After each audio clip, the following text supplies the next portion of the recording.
All right. We are live. You did what podcast where exceptional people drop exceptional gems. I go by the name Brandon D. Got my homie right there. Rick Ruckus, what up? What do you do, man? Yeah, well, I'm good, man. Who we got on here today? What we doing today? Hey, this brother right here, man, he is an official member of the Core DJs, right? Mm-hmm. And not just one of them bystanders, you know what I mean? That get the name tag and just run with it. Yeah. But nah, this guy has been down. He might have been one of the first people that I heard repping it in terms of Carolina. You know what I mean? Mm-hmm. But he's on the radio station out there in Fayetteville, 104.5. He's just been on the scene for an extremely long time, has been pivotal in breaking records in Carolina and beyond. And today, we got the good brother, DJ Ike G. Ike G. What up, fellas? What's good, man? Yeah. My boy in the warehouse. That's all right. I had to smuggle the laptop in so before I hit these boxes. You know what I mean? Yes, sir. Yeah, you look like you in the stock room in Foot Locker. Yeah, I'm about to take all these shoes out the back door. Oh, you trapping? Okay. Yeah. What's going on, man? How you been? I've been blessed, bro. Like blessed. This year is 30 years in the game for me. So I'm blessed to say that I've been able to be here for 30 years and be consistent and stay relevant. You feel what I'm saying? So. Yeah. So there's a lot of cats that come and go. So for me to be able to say I got 3 decades in this hip hop game, when hip hop only really turned 50 last year, is a testament. Yeah. You feel me? Real. Yeah. Because you were a part of making the PD Pablo record take off, right? PD Pablo. Before PD Pablo, it was Nelly and the St. Lunatics. I started my radio career in St. Louis back in 1995. For real? Yeah. So you might have some connects for me out here. We just moved out here about 8 months ago. Okay, yeah, definitely. Yeah. St. Louis, I was in the military and I was stationed at Scott Air Force Base over in Belleville. So that's right across the bridge. But I got all my trapping done over in St. Louis, out in U City. Got you. That's dope. That's where Nelly was from. I remember them saying U City. Yep, absolutely. Yep. Okay, the University City. That's what that is. Yep. Yeah. Yeah. You close to that B? I'm probably 30 minutes. I'm in this spot called Baldwin. It's like 20, 30 minutes outside of St. Louis. Oh yeah, you out in the county. Yeah. Yep. Right across the county line too. Yep. Yeah. That's all right. Yeah. So, all right. So you said you was a part of breaking the record for the St. Lunatics, for PD Pablo. Like, break down for an artist what breaking a record means, or what that process looks like for somebody that's never been involved with that type of process. So for me, I think every DJ breaks records differently. Like for me, if I'm in a club and I'm trying to break a record in a club, I'm chanting the hook of that record 10 records before I even play your record. That way, when I drop the record, the crowd is already familiar with the hook, so it doesn't seem new to them because they've heard me say that hook over and over throughout the night. So that's how I break a record in the club. But when it comes to radio and me breaking records, like you hear a lot of DJs say they're breaking records on radio, but they're only spinning the record 1 time, maybe 2 times. If I'm gonna break a record on radio, I'm gonna play that record. Then you might hear me play that record the next hour. Then you might hear me play that record the next hour, and I'm gonna do that consistently for weeks at a time. Like I'm gonna really stand on and champion that record. That way, when they go back and they check in whatever reports they check in to see who's playing their records, they go see that during my time slot, I'm really standing on a record. You feel what I'm saying? And that's how I do it on radio. So check this, right? Like, cause you hear a lot of DJs, you know, they rep, I break records, or I broke this record or that record. Of out of 100% of DJs, what percentage would you say actually break records? I'm gonna step on some toes here, but I really think that only probably 25% at the most is breaking records out of 100 DJs. Yeah. The rest of the DJs I feel are following trends, and that's just for this generation of DJs, because this generation of DJs are scared to, whether they're in a club or on radio, like the DJs in the clubs, they're scared to take a chance on a record and have the dance floor clear. And then if they're on radio, they're scared of playing a record that no one's familiar with, losing their job, and losing their job, because they got these programmers and they got these consultants who's pretty much telling them what records they need to play. You feel what I'm saying? Yeah. And I remember when that shift occurred, right? Like, because I grew up in Greensboro, so of course 102 Jams was like pivotal in the making and breaking of a lot of different records and artists and whatnot. Right. But I remember when it went from DJs just playing whatever they wanted to play to DJs getting a consolidated list, like, yo, you gotta play this, and even on your mix show.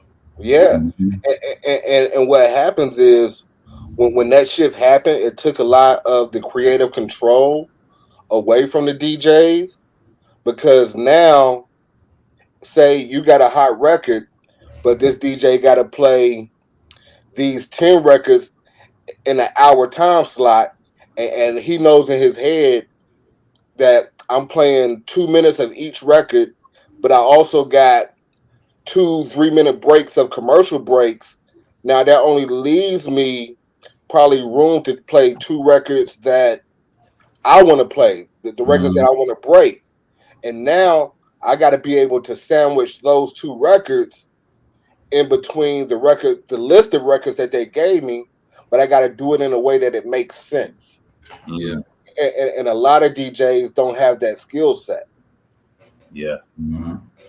Yeah. What you mean in a way that makes sense? Like where the BPMs line up, where the vibe of the music is right? Or it's the vibe of the music. Like say RUCKUS got a record that I want to break, and this record is for the ladies. But everything on the set list that the programmer gave me, that the consultant gave him, is hardcore trap music. Like so now I gotta find a way to sandwich this record that's for the ladies in between one of those 10 trap songs that still won't lose the integrity of both records. You feel what I'm saying? Yeah. So now I got to find a trap record that might mention something about some ladies.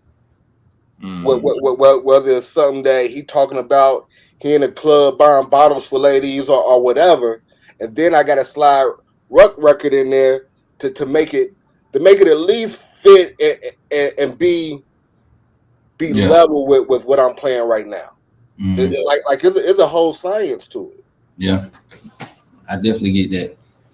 I growing up as a kid, and well, even being an artist, like coming up, you see the DJ and it's really just, bro, play my record. You know, right? I mean, the nigga just playing the record, man, press play. But then, growing older and seeing like, boy, y'all got a job. Yeah. Y'all got to really, you know what I'm saying? And then niggas be on your head like, bro, you ain't playing my record. Yeah, man, that nigga, man, that punk ass nigga ain't. I know y'all deal with a lot of that shit, man. That shit's crazy. Yeah. And the thing about it, like, I understand that as an artist, whether you in a club, whether you at home, and you got your people tuned in, listening, like, yo, you want to hear your record get played regardless of whatever is going on. You feel what I'm saying? Yeah. And not every DJ is equipped to be able to just put your record on. Not, and even in radio, like not every DJ has the freedom to be able to play what he wants to play. You know what I mean? So so now if he's gonna play your record, now he's taking a chance on losing his job behind playing your record. You feel what I'm saying? I'm glad that I've never been in that situation where my job depended on what records I played and what records I didn't play. But there's a lot of DJs out here that have to go through that struggle. Yeah. So let me ask you this, man. You say you've been in the game officially for 3 decades, right? Absolutely. I know in that time period, you've seen a lot of people come and a lot of people go. What are some of the most successful strategies that you've seen an artist use to build momentum behind the record to get everybody on board, right? And then we can look at that on a regional level and then look at that on a national level. On a regional level, big shout out to you and Jay White. Like Nap's crew was something that when I got to the Carolinas, I was like, yo, they doing it right. Y'all had the Magnum, it was wrapped, and everywhere I went, I saw y'all there. Whether I was in Wilmington, whether I was in Charlotte, whether I was in Bun Level, Hickory, you feel what I'm saying? Like I saw that Magnum with the Naps crew. So even when I got the first tape, like I had to listen to it just because of how you were moving. You feel what I'm saying? Yeah. And even with Ruckus, like Ruckus had a crazy campaign to where like he was calling into the radio station battling and eating cats up. So when he started actually making songs, like I knew him for the reputation of being a battle rapper. You feel what I'm saying? And being a freestyle rapper. So when he started actually constructing songs and taking verse, hook, you feel what I'm saying? Like I had to give it a listen, but it was by the work that he put in, just branding himself first. You feel what I'm saying? As Mr. Beat Up the Beat. Right. So look, so outside of me and Rick, because of course, you know, niggas don't think we paid you to say that. Right. Outside of me and Rick Ruck, what's some of the what's some of the most successful campaigns you seen grassroots style? Was you was part of the Cole joint, weren't you? Yep. Yeah. So Cole with like him doing the Dollar and the Dream tours and showing up in smaller markets, as a newly signed artist and building a fan base like by giving dollar shows was crazy. Going further back than that, when Puff launched Bad Boy and he had the Big Mac campaign. I remember that. I remember that too. And he had the little Big Mac box, and inside the box what was the tape of Biggie and Craig Mack, and then they had a Best of Bad Boy mixtape in there. You feel what I'm saying? Like that was crazy. 50 Cent campaign of him just coming out and just going at everybody's neck to where people had to pay attention. Dirty Den had a great campaign. You feel what I'm saying? Like for the Carolinas. Yeah. I think with Dirty Den and Manifest, like they just took the whole Eastern North Carolina and just flooded the market everywhere they went. Like they were just so deep that you had to pay attention to what they was doing. And then Manifest was consistently putting out different mixtapes. Ski Beats with Now City, coming out of Detroit and Greensboro. They did a great campaign with pushing the Carolina Now. with that mixtape and shining light on different artists throughout the Carolinas, but it still kind of pushed the Now City project to where they were able to take that and go on tour and do the Grey Goose tour. So big shout outs to Ski Beats and King Asiatic for that. You feel what I'm saying? Like that was a super dope project. So I mean, it's a bunch of projects like major and on an independent label that I've seen work that pushed independents to a major status and then took majors and pushed them above and beyond. Yeah. So if it was a few elements in all of those different campaigns, right? Maybe 2 elements that you saw that helped pull everything together. What would you say that would be? For one, all of those elements had a strong single. You feel what I'm saying? Like they had a strong single that the artist was willing to stand on. You feel what I'm saying? Like, I bet you can go to any artist. You could probably go to Nelly right now, and he'll probably tell you Country Grammar is what put him on, but he hates performing that song because he stood on that record for 2 years before he blew. You feel what I'm saying? T-Pain to tell you he hates performing I'm in Love with a Stripper, but he stood on that record for 3 years before he blew. You feel what I'm saying? Like right now, I think a lot of artists, by it being so easy to put music out on these streaming platforms, I think artists get real tired of their songs real fast and they move on to the next song.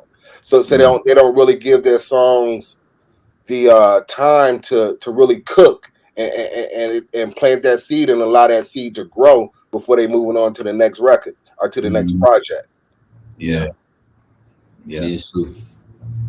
Yeah, and I think the way cats like Future and just different people started dropping music all the time influenced that. Everybody trying to like Future doing it. I want to do it too. Right. You know what I'm saying? You ain't Future, my boy. if he got a fan base built already. You feel what I'm saying? So like, I think if instead of putting out so much content, if you focus on building a core fan base and then start putting out all that content, then you go move units every time. But until then, you just putting out free content that has the potential to grow, but your attention span is only as good as your listeners and your audience attention span. So soon as you move on to the next thing, they're going to move on to the next thing. Yeah. That's some real game right there. It really is. I got that problem. I be recording, boy. I put that record out. I don't think about that shit again. I'm going on to the next shit. Absolutely. It really came with once I really learned how to record myself. So it's like, all right, I can record, I can write, record, mix, produce this whole shit, and I can put it out. I don't need to wait on nobody. I can do 100 songs this week, and it's you can get the bug being a studio rap. But just imagine if the same way you're putting those records out, imagine if you took that record and planned a proper rollout and promoted that record for just say if you promoted that record for 4 weeks and then released it, how much more traction you would get on that record. You feel what I'm saying? Instead of just putting it out and then next week you putting another one out, then next week you putting another one out, and then the week after that you putting 2 out. You feel what I'm saying? Like everything that you put on the World Wide Web, I feel like you should do a rollout to it. You feel what I'm saying? That way it will at least give it some room to expand and have people anticipating on getting it. Like anticipation. Like the old days. Right. You know what I'm saying? Nigga put a post up, boy, this shit coming April 15th. Boy, I know that big pun dropping on April 15th. You know what I'm saying? We knew it. Now them niggas drop. They think they Beyonce drop the day. Just out. Yep. What? Niggas dropping the day? So you prefer, because it's a lot that we can do now digitally, right? Right. Like it's a lot of freedom with the digital space. Would you prefer just the fundamental efforts when it comes to putting music out. Like, even though everything has shifted, you like, yo, keep it basic, man. Keep it basic. But I think even in the digital era, like you can still you can still release a single or project. You feel what I'm saying? But I think that you got to stick with the foundation. Like if this is the foundation, why try to reinvent the wheel if you know the foundation worked for 50 years? Right. Yeah. Like it's a few, probably 10 artists that you could say that really came up by putting out a song every week and with no rollout, with no name, with no buzz, with no cosign. You feel what I'm saying? Mm-hmm. And that's just because someone happened to hear it and then jumped on it and put a major cosign behind it, and now it's go buzz. That's what happened with Moray. Yeah. Oh, so you was there. You had the front row seat for that joint. I won't say I had the front row seat, but I saw it as it was bubbling. Like, I saw it as it was bubbling around Fayetteville, and then I saw it when Cat started co-signing on it. And then once the co-signs start hitting, that's when it took off. Mm. Was he getting radio play in Fayetteville? No. Damn, like it came out of nowhere. Damn, that's all right. Damn, all right. Yeah. What happened to him? I ain't heard nothing from Buddy in a minute. Where he at? He working. You feel what I'm saying? Mm-hmm. Like, I see he signed an endorsement deal with one of these little clothing companies. You feel what I'm saying? Mm-hmm. And I know he got a new single that he just dropped. Mm-hmm. That's starting to get some airplay. So, I mean, you see that a lot now, where cats come up, pop off, and then it seems like they disappear, right? Right. But they just catering directly to the audience of people that rock with them. Mm-hmm. Yeah, you can see the data. Yeah, they could get lost in their own audience, and you never ever hear about them again, and they be touring all over the world, making quiet money. Yeah. Mm-hmm. That's what I'm trying to do, baby. I want to be able to walk in Walmart. Some niggas can't walk in Walmart. I need to go in Walmart. Absolutely. I take a quiet dollar any day. Man, what? So when the digital age like really hit, did that like fuck up your moves like with mixtapes and shit? Yes and no.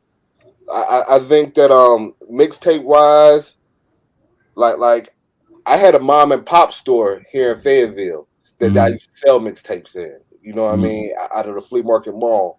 And like, not only did I sell my own mixtapes, but I sold all the other major DJs from New York and LA. I sold their mixtapes out of my store. You feel what I'm saying? The flea market on McPherson. Yep, absolutely. Yo, I used to make so much money selling my CDs and DVD. I would make $1,000 in a day, bro, selling my own CD and DVD out of that same flea market, bro. Yeah, but it was nothing to go and make $6,000 a weekend selling mixtapes and kung fu movies out of my spot. That's crazy. Is it because it's like army niggas and shit? Yes. That and because it was nowhere else other than Mr. Freeze that you can go to in the Carolinas and get the Ron G's and the doo-wops and the SNS mixtapes. You feel what I'm saying? Yeah.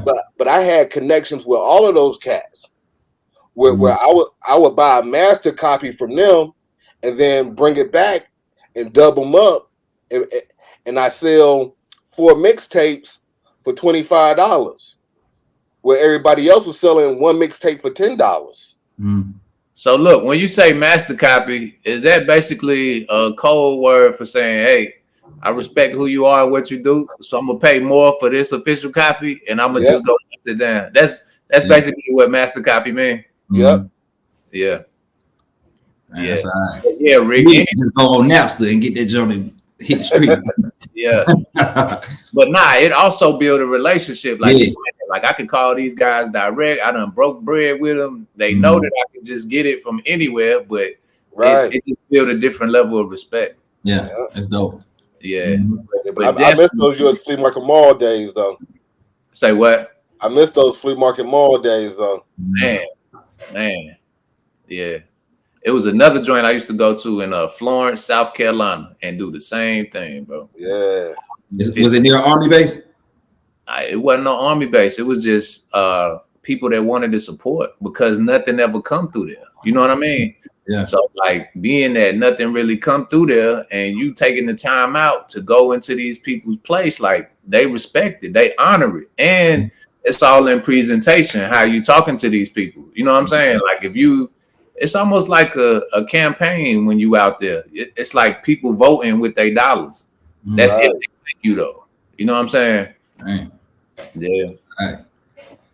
Y'all boy moving, boy. So I was saying that to say, like, would you rather it go back to physical CDs or you cool with the digital? No, I mean I'm cool with digital. Like I have no problem with digital. What I have a problem with is people using digital to get lazy. You feel what I'm saying? And I think that the digital era has made a lot of people lazy. Like even DJs who have come up during the digital era, I feel like a lot of them are lazy to the fact of where, like I had a young DJ the other day. He's just starting to DJ, but the first thing that he asked me was not about how to use a certain piece of equipment, but he wanted me to give him a copy of my hard drive. What? with all of my music that I've collected over the years. You feel what I'm saying? He wanted a master copy of your hard drive. Right. Where like a lot of the MP3s that I got in my hard drive, I actually took from vinyl, recorded it, and then converted it into an MP3. You feel what I'm saying? Did you G check them? Like, nigga, don't never ask me for nothing like that again in your life, man. I ain't G check them, but what I did do was I made him go and buy a hard drive. And then he's gonna come over here, and whatever crates and whatever records he wants out of my collection, I'm gonna let him pull them. But you're not gonna just sit and copy my whole hard drive now. Yeah. Like you got to put in some kind of work. Nah, for sure. Mm-hmm. For sure. That's like somebody coming to your studio and like, hey, let me borrow your studio to record my homeboy. You know what I'm saying? But he ain't gonna pay you no studio time. He just want to come in and just use the studio freely. That ain't gonna work. Matter of fact, I just hit my son. My son do graphics too. I do graphics. My son do graphics. So some people be trying out to pay me my fee, and they'll go to my son. Not to say like his shit whack, but they're try to go. But then if it ain't right or he don't hit them back fast enough, now you coming to me to fix the problem. No, dog. That's a grown man. You went over there with your money. You handle that over there. Like they texting me, blowing my phone up, bro. Come on somewhere with that. This two separate businesses. You know what I'm saying? It ain't work like that. Speaking of graphics, I remember you did the graphics for my artist versus DJ basketball game 2 years in a row.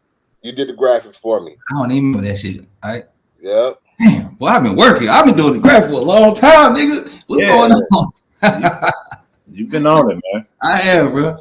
Man, I'm trying to get with a big company, bro. Yeah. That's where it's at. I was gonna say, like, with the mixtapes, like, cause you was like a staple with the mixtapes. Carolina, Ike G, the mixtape, like that's one of them joints. So, like, could it have grown into something else? Like, how could you use that digitally. You know what I'm saying? Like I was thinking that maybe y'all could make playlists and sell the playlist, but how could you sell the playlist? You know what I'm saying? Like you got to make some bread off of it. I don't know. I think the way that the game is set up right now, like I don't think we can ever go back to that era, right? Mm-hmm. But I think that the only way to monetize it is to get like one of these big streaming platforms, get the Spotify's, the Titles, Apple Music, and have a subscription base set up to where people can subscribe to your playlist. Like say I do a weekly playlist and it has all the hot records, you know what I'm saying, that I'm on, and someone could pay a subscription to subscribe to my playlist, and then that way they can get and pull those playlists over and save them to their own playlist. I think that's the only way it'll work right now. Yeah. It's just iffy, you know, like people paying to get on playlists, so it's gonna throw the feel off. Like if you sitting at home and you putting a mixtape out and you ain't got XYZ saying, "Hey, bro, let me get on your playlist. I got this song," and you put like your tape will sound totally different than what this would sound like with 10 niggas trying to get on their Spotify playlist. You know what I mean? I just miss those days. You know, picking up oh boy, this the new Brandon D mixtape. Boy, I'm about to listen to it. You know what I'm saying? Like you just don't get that feel no more. I miss that. Clues, envies, you know, all that. That was a different time.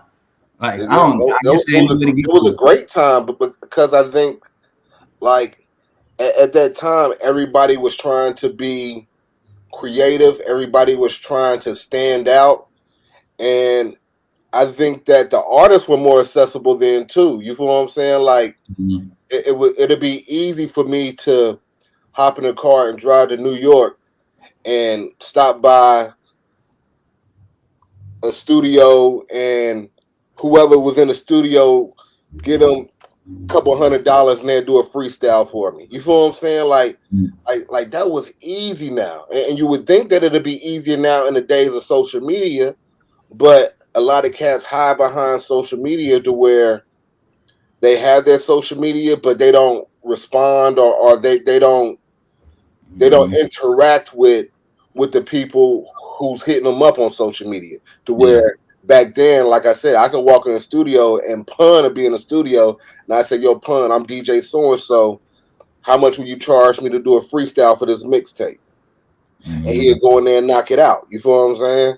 Yeah. Or artists that come in town and they doing a club spot and I'm like, "Look, can we go back to the radio station and you record a freestyle for me?" Like those are the days that I miss. Mm-hmm. Yeah. So how did you transition your way into satellite radio? Because I know you on you on terrestrial radio in Fayetteville, but you also been on satellite radio as well. Big homie Tony Neal, the CEO of Core DJs. So he got a situation where he was able to get the Core DJs a radio show, a 2-hour mix show on at the time it was the R&B radio station on satellite. And then we did that for probably 3 years, and then Eminem purchased his station, and Eminem wanted to get that mix show, so we was the first mix show that Eminem had on Shade 45. That's crazy. No. And we've been rocking ever since. That's crazy. Yeah. And I heard Graf was talking about how different satellite radio is versus terrestrial radio. He was just saying once he got on satellite, he started getting booked all over the world. Yeah, because you got to think, like, if I'm on a mix show in Fayetteville, depending on the wattage of my station, you might can hear me in Raleigh, you might can hear me in Florence, South Carolina, and you might can hear me in Wilmington. But once I'm on satellite radio, you can hear me all over the United States, Mexico, Canada, Europe, You feel what I'm saying? Yeah. Like that listenership is just so much more vast. And look, I heard the royalty payout is different for artists too. Like from what I hear, like it's like $45 a spin or something like that. Something. What? I don't think it's that much, but I know it's higher than what streamers are getting. Man, I was finna say, boy, I'm finna hit every satellite DJ nigga in the world. Let's work. What? Boy, you about blew my wig off, boy. Damn. Man. So it might not be that high, but it is significantly higher than terrestrial. Yeah, definitely. Gotcha. Man, that's still something to attack. That's dope. Yeah. That's dope. Hey, did you meet Cole before he was bubbling? Yes. So being here in Fayetteville in the mid 90s, like everyone who did music was kind of funneled through the same kind of circle. You feel what I'm saying? So it was a group in Fayetteville called Bomb Shelter. Shout out to Nerve Wreck. Yeah, Nerve and Filthy rest in peace.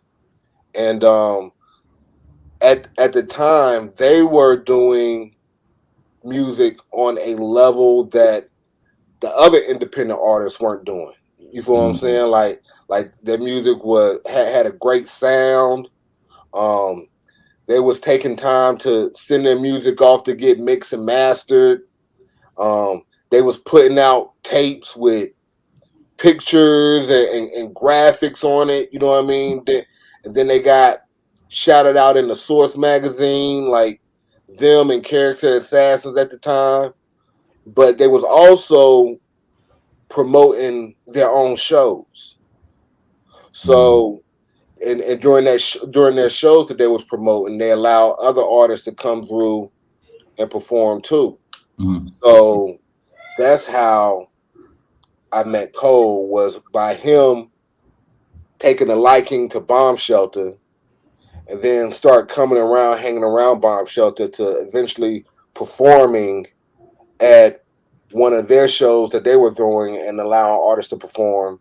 And then the Vietnam Bombers Project, where a lot of the artists from Fayetteville got together and released a collaboration project, and witnessing that being recorded, and Cole actually getting on and performing on that compilation.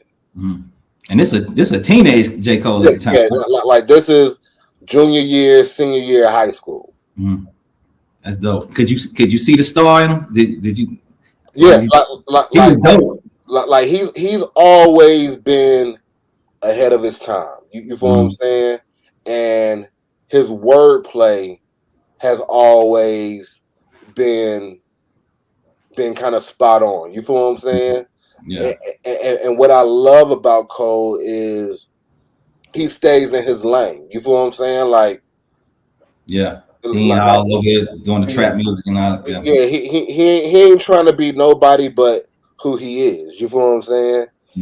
And his fan base is a reflection of who he is. But even the trappers respect him. You feel what I'm saying? Yeah. B, you the first person that put me on the Cole. You remember that? I remember that. Yeah, because he used to go to T.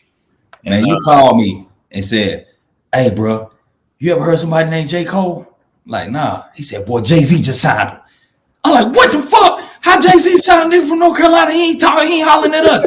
I said, "Oh, this nigga hard." But it gave me hope. It gave me a little hurt at first, but it gave me hope too. But he was the first nigga to call me about that nigga, and from then on, I was locked in on him. Locked in. And I think it's dope, like that. Like he had a plan. You feel what I'm saying? Like he knew he wanted to do this music, and he knew that the opportunities for him to get to the level that he wanted to do this music was kind of slim, being from the Carolinas, because as y'all being artists, you know, when labels is looking for artists, that they go New York, Philadelphia, DC, Virginia, jump over North Carolina, jump over South Carolina, Georgia, Florida. You feel what I'm saying? So he knew in order to get the exposure and to get the shot that he wanted, he needed to get out of North Carolina. So he went to school in New York, went to St. John's, and worked. You feel what I'm saying? Like, and made sure that he was in the right places at the right time. I'm not sure if y'all noticed, but like Dave Chappelle put out Dave Chappelle where he did a block party on one of his little movies that he did. Yeah. But Cole was in the audience at that block party. You feel what I'm saying? Like seeing stuff like that and seeing him move and making sure that where shit was popping off, his face was there. Mm-hmm. And I'm sure he probably had a tape in his pocket while he was at that Dave Chappelle spot. You feel what I'm saying? Mm-hmm. Yeah, because I got the tape from back in the day. I got the tape he released at A&T. Yeah, okay. Like we done ran into each other a few times, and he acknowledged, like, "Yo, you Brandon D, you know, yeah, T when you had this going on, da da da." So that was because he was a student of the game. Yeah, and he was a student of the game in North Carolina before he was a student of the game anywhere else. Right. Right. That's dope. Nah, this was a great conversation, man. I'm glad we got the opportunity to chop it up, bro. Word, me too. Like anytime y'all boys need me, y'all know I'm only a call away. Like I got so much love and respect for both of y'all. Like y'all are like family to me. You feel what I'm saying? Yeah. So anything. Same here, man. That's dope. We definitely coming up. We definitely got Black History joints too. Yeah, Ruck definitely got to get me those. I got to get you them. I'm gonna send them to you. Yeah, because what else you got going on? You ain't got nothing coming up? Well, let me just shout what I do got going on. I got a 5-hour mix show every week here in Fayetteville on 104.5. Is a media-based registered station, so all spins do count. But 5 hours, that's a lot of music that can be played. So it's me and DJ Izzy Nice who do it each and every Sunday from 7 to midnight. But also every once in a while I have some guest DJs come through, and I let them get an hour of shine on radio, especially if they're not on the radio. And yeah, that and then let's see, Nerve Wreck has just launched Bomb Shelter Records. And the first artist is PFG, Pretty Face Gangster. So everybody go out and check out his project. That's hard. The new single is Gucci, and I think that we really got another one coming out of the Ville with this one. Dope. Oh, you think he one of the ones? Yeah. That's hard. I'm gonna check him out. He said Pretty Face Gangster. I like the name. Yeah. That make me want to listen to him. Yeah, if you like that gritty hip hop, that Griselda Stove God feel, then but with content other than just straight drug content, like you gonna love it. That's dope. I'm gonna check it out tonight, man. Definitely. I like some new music now. Yeah, man. It was good talking to you, dog. Yeah. And B, since y'all out there in St. Louis, I'm definitely go plug y'all in with my folks out of St. Louis. Okay. I be in and out of LA, so the next time I'm in LA, I'm definitely go lock in with you.